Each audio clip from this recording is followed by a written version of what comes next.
customizing their cardboard cars. Red Cedar Elementary School is revving up excitement in kindergarten and first grade classes with a festive holiday tradition. Students are learning about assembly lines and are crafting their own cardboard cars, which they'll park in the gym to enjoy a holiday drive-in movie. First grade students learn about how real cars are made on assembly lines, and we switch through first grade classrooms to do each individual part of the car. In one classroom they'll do wheels and steering wheels, the next they will do the make and model and any embellishments that they come up with, and then they do license plates and bumper stickers in another. They get really creative with their vanity license plates, and it's really, really cute. The students really enjoy making the cars. They like to be creative and come up with lots of different things that they can add to their cars. They were adding all sorts of Christmas decorations and anything to kind of make it special and individualized. This is the 10th year the school has done this STEAM activity. It encourages the students to be creative as they design and build their cars. I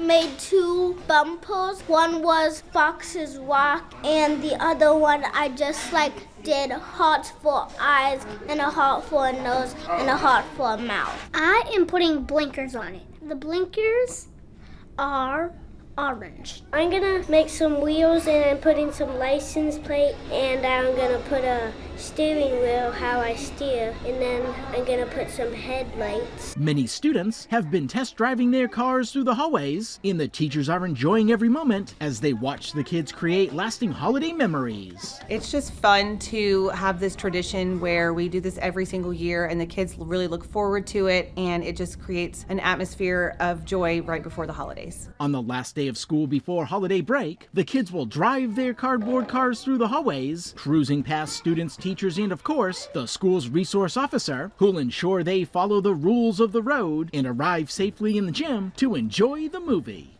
At Red Cedar Elementary School, Ron Lopes, Beaufort County School District.